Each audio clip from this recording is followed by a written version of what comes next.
اعوذ باللہ من الشیطان الرجیم، بسم اللہ الرحمن الرحیم۔ میری پیاری بہنوں اور بھائیوں، السلام علیکم۔ مجھے امید ہے کہ آپ سب خیر و عافیت سے ہوں گے۔ آج ہم بات کریں گے تہجد کے فوائد کے بارے میں کہ تہجد پڑھنے سے کیا کیا فائدے حاصل ہوتے ہیں۔ تہجد فرض نماز نہیں ہے، لیکن یہ فرض نماز کے بعد ایسی نماز ہے جسے رسول اللہ صلی اللہ علیہ وآلہ وسلم باقاعدگی سے پڑھا کرتے تھے۔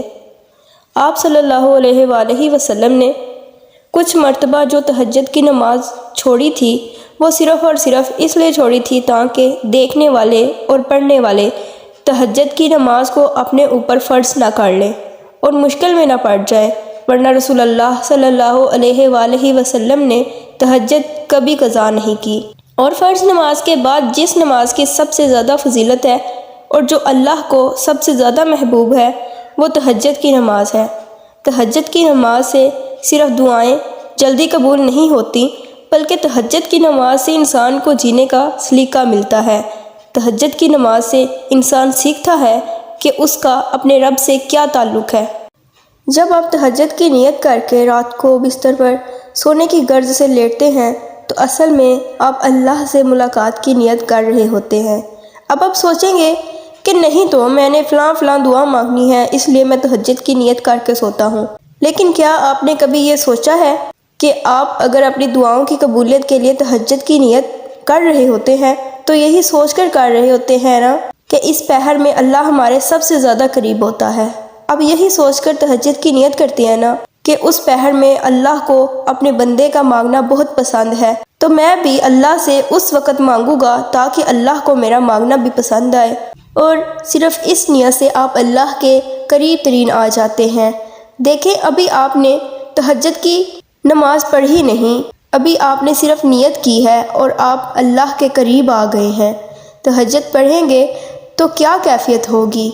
پھر تہجد کے لیے اٹھنے کی نیت کرنے کے بعد جب آپ رات کے آخری پہر میں آخرکار تہجد کے لیے اٹھ جاتے ہیں تو آپ اپنے نفس سے جیت جاتے ہیں۔ انسان کی روح کا سب سے طاقتور حصہ اس کا نفس ہوتا ہے۔ ہمارے اندر جتنی بھی برائیاں پیدا ہوتی ہیں وہ نفس کی جڑ سے ہی پیدا ہوتی ہیں۔ اسی لیے تو ہر انسان تہجد نہیں پڑھ سکتا۔ تہجد صرف وہ انسان پڑھ سکتا ہے جو اپنے نفس سے لڑنے کی طاقت رکھتا ہے۔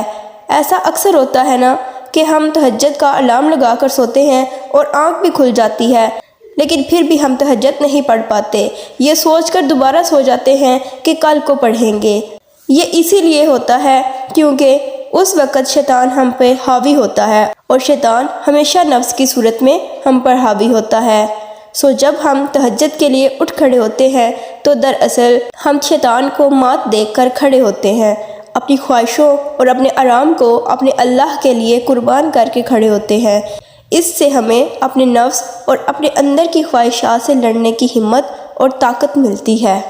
پھر آپ نیند کے مارے آدھی بند آنکھوں سے اللہ تک پہنچنے کا اگلا قدم بڑھاتے ہیں جو وضو ہے۔ آپ اپنے نیند سے لت پت چہرے پر پانی کے چھٹے مارتے ہیں اور خود کو ایسے جھنجھوڑ کر بیدار کرتے ہیں کہ آپ نے اپنے رب سے ملنا ہے۔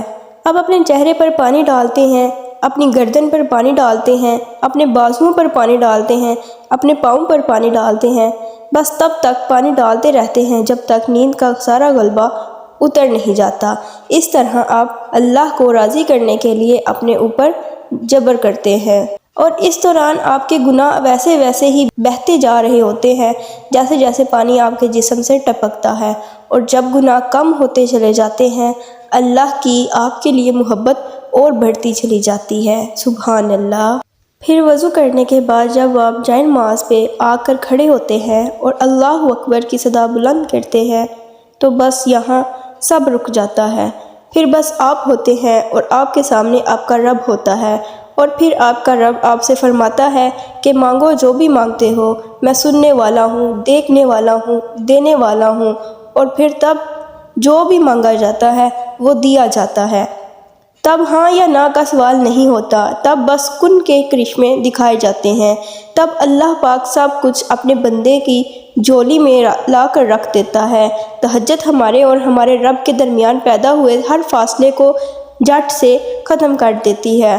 وہ جو ایک بہت بڑا کمیونیکیشن گیپ ہمارے اور ہمارے رب کے درمیان آ گیا ہوتا ہے، تہجد اس گیپ کو فل کر دیتی ہے، پھر ہم اللہ کے قریب آ جاتے ہیں، بالکل ویسے ہی جیسے ماں کی کوکھ میں ہم اپنے اللہ کے قریب تھے، بغیر کسی بھی رکاوٹ کے، بغیر کسی بھی شکوے کے، بغیر کسی بھی رنج کے۔ بس پھر ہمیں کچھ بھی نہیں چاہیے ہوتا، ہمیں کسی بھی شے کی تمنا نہیں رہتی، کیونکہ تب دل کو اللہ مل گیا ہوتا ہے، اور تب دل اسے پا کر کہتا ہے کہ سب مل گیا ہے۔